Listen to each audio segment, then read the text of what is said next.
So today's review is about the ninth book of the Wheel of Time series, Winter's Heart by Robert Jordan.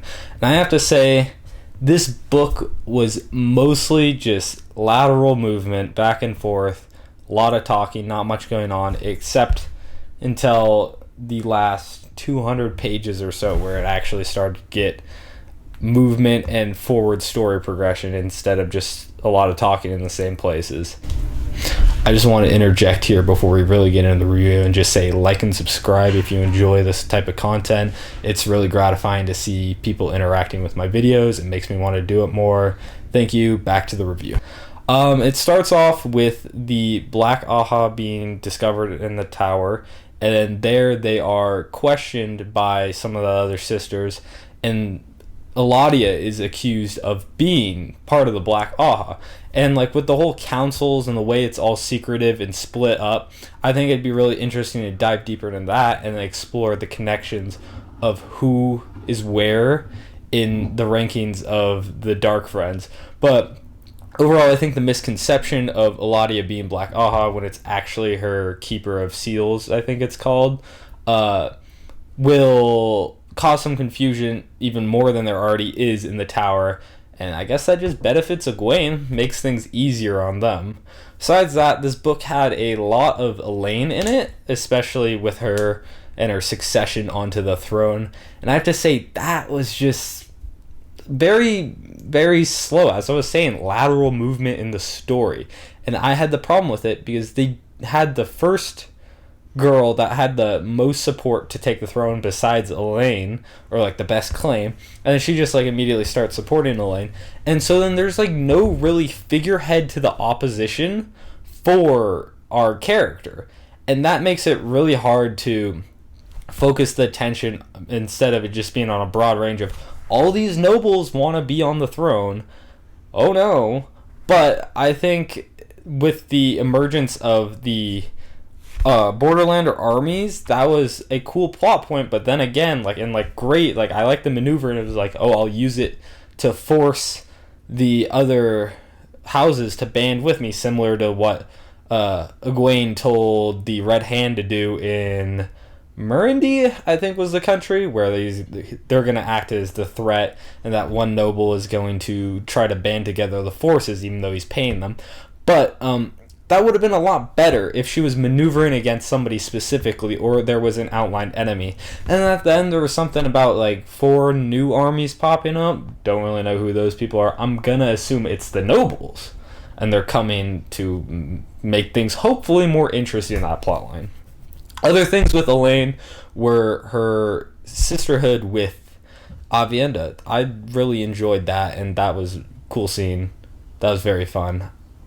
I'm glad that they did that. That seemed like it had perfect amount of book setup and through line through all of the previous novels, and it just worked out very well, and that scene had me smiling, and it was very enjoyable. Nothing to criticize there. Other things with Elaine, something I do have to criticize is the Rand square triangle love thing. That was just weird. Yeah, these other 2 girls, yeah, they got it with you, so my turn now, mine. I just, no, that was weird, set up weird, paid off weird, did not enjoy that very much at all. Another thing was Elaine's assassination attempt, which I don't know how you're just not done with everything mint after the Fork Root incident with that one lady in the shop. And then the whole miraculous sword throw save, I really hope Elaine knows what she's doing and she actually suspects this guy's the Dark Friend, and this is all too suspiciously set up, because him just getting elected captain of the bodyguard after being kind of a dickhead and pinching people and being the not great person he is, I hope that she has a suspicion and she's just trying to keep your enemies close type deal. But overall, I thought that was a little spike in the action and could move things forward. Something I'm very excited to get into the future books is the Mazrim Taim Logain dynamic. It seems that it's just 2 parties coalescing in the Black Tower and trying to figure out who's going to survive, really, because it's brewing tensions higher and higher, and you could see it's just straight up said like in the book that, oh, Mazrim Taim was like, he was the one that sent the other Ashmahan to go kill Rand. And I think it's going to be flipping into where he is the Mahale and he has all the power. I think it's going to flip. Hopefully Rand finds out soon enough that, like, I'm assuming Logain's on his side, and Mazrim Taim most definitely is not. And then the captured sisters, I'm not sure how many Mazrim Taim has bonded, but Logain has 51 or so. If he got all of those, I'm not sure if he was the one, like, his group ended up with all of those. But that will be, like, a powerful resource that he'll probably use to assert dominance in the tower. I'm just excited about that. That was a new plot thread that I'm really actually trying to read, unlike some of the other things. Like, for example, unlike Fail, who's now a Gaishin or whatever to Savannah and the other Shado Wise ones, which I was hoping would hopefully in the future turns more into a dynamic of her sleuthing her way to a more powerful position instead of just getting beat down and beat down and beat down along with Morghese and the other queen. I just, like, it feels like it gave me the vibes of it's just going to be waiting for Perrin to rescue her instead of actually progressing to that point herself, even though she said it over and over again. But I just did not get the vibe that it would turn out the way I'm thinking.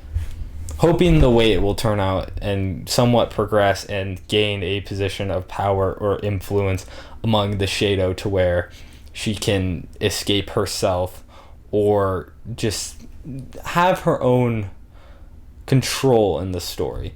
Speaking of Perrin, like, you got your setup, and then cut off. We didn't get another chapter from him. Boring stuff, even to that setup. With Masema coming, that was a plot hole of him saying, no, I won't travel to the Dragon Reborn, but I will travel to save your wife, Perrin, just this once. It's all good. Like, that was just a plot hole, contrivance of logic, but whatever. It just, like, and then, like, the problem, like, I would have been fine with it if it had moved into them, like, fighting and chasing the Shado instead of just cut off. It was like, no more. Okay, I guess that's going to get touched on in a different book. Another problem with the pacing of this book was that they just did solid chapters of, like, one character at a time instead of, like, splitting it up a bit more like the other books. Like, Matt jumped in after not having any pages at, like, page 300 and had 100 pages straight of just Ibudar stuff, which I was very much looking forward to, as, like, why Matt's one of the favorite characters, I think, for everybody, but also that the Ibudar, and, like, I thought he would be sleuthing around and getting into shenanigans that he previously hadn't, because he'd just been staying in the palace pretty much. But no, nothing's really changed, and the relationship with the queen is no longer funny. It's just straight creepy and, like, not very fun to read anymore, especially, like, the nickname things. That just makes me uncomfortable. And then finally at the end, it was very Stockholm Syndrome-y, and that I kind of had a problem with. But him, like, trying to figure out how to escape a city where he's not really a prisoner. Like, he just, like, dips out to that one camp. Like, the only problem he has is, like, this lady really wants me here. But, like, it's not like it's, like, super locked down, or he's hiding and he's got, like, a secret house. He's literally in the palace with, like, two of the, like, the most powerful blood. Like, it doesn't really add up to where he's having all this trouble. Yeah, he's got to get certain people out, but the obstacles there are not that high stakes or interesting. I would have preferred if he was, like, maybe a fugitive of some sort, got his posters up, he's getting seeked by the Seekers, like, he's hiding, he's in the Broke district where they found the Bowl of Winds. Like, that would have been a cool setting. I think that could have been very fun, but instead it was just, oh, palace, how do I get horses and how do I get bracelets? There was also the Daughter of the Nine Moons things, which I think that describing her as a child, I'm assuming she can channel, so that's why she looks so young. They also dropped the hint that she passed the test to become a Soldam, so she most definitely can channel. But I think that just, like, Matt with his scoundrel attitude, just, like, describing her as a child was kind of weird. And I didn't enjoy that. And then the whole she's my wife thing, let's get out of here. Like, you need some more explanation than that. Like everybody's like, how do you know this? And like after being so secretive with his like, don't worry about where I got the spear, don't worry about how I know all of these things, I definitely don't have a scar on my neck. He's just like, yeah, she's my wife. Like I feel like that's something that he definitely would have kept covered up more, especially with how much he's hidden other things about his life. It just seemed a little contrivey. And then also in Ibudar, he got out the Aes Sedai, which seemed fine. I definitely want to escape.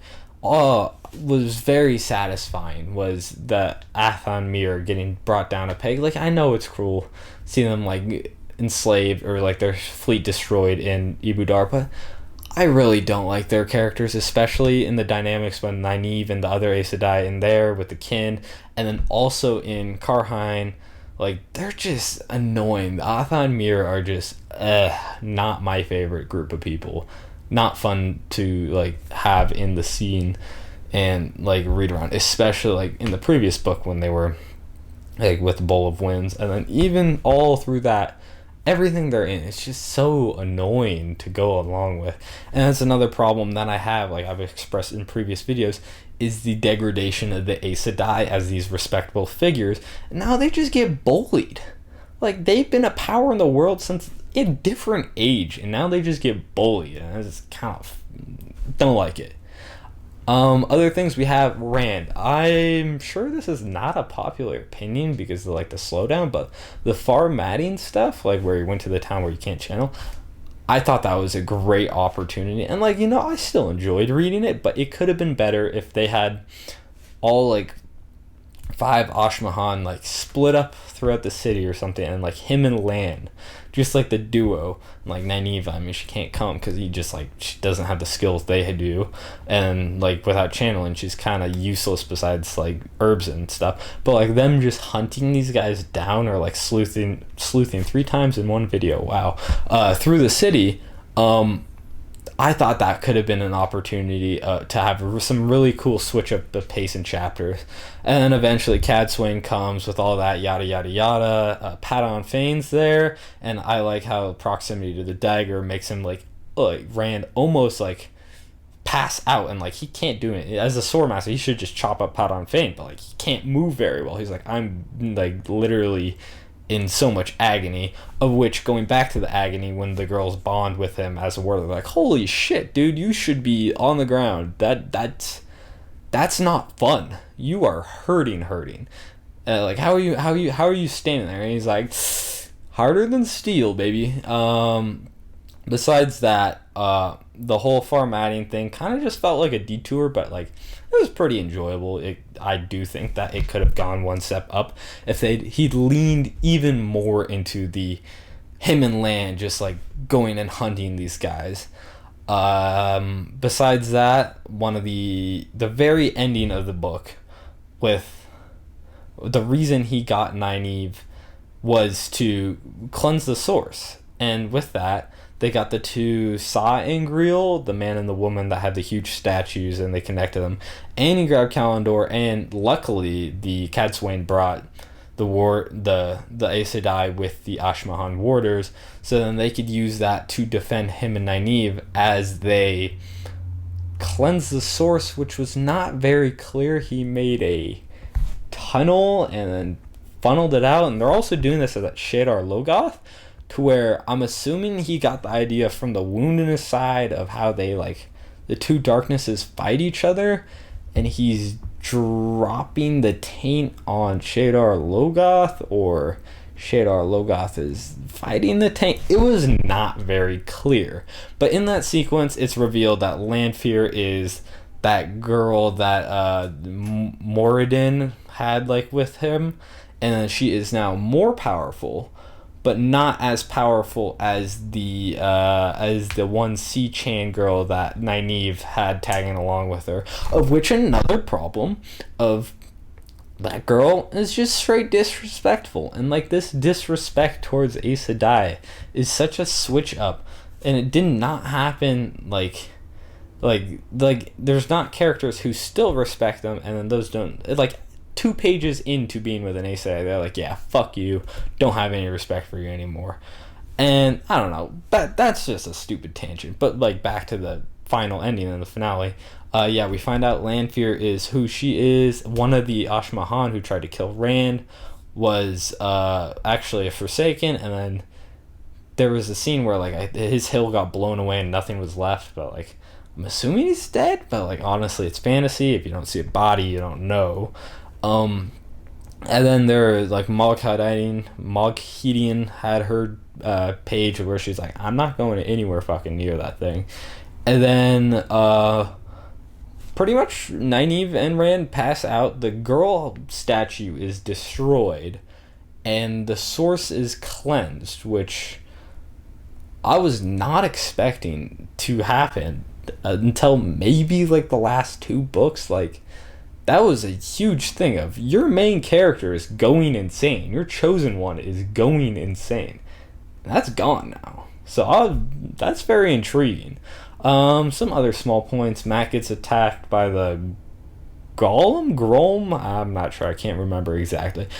That guy, I think that gives me very much Brandon Mull vibes if you've read any of his books, and I like it. I like that. I hope that becomes a big plot point because it can't be solved with just like obliteration of channeling or even stabbing.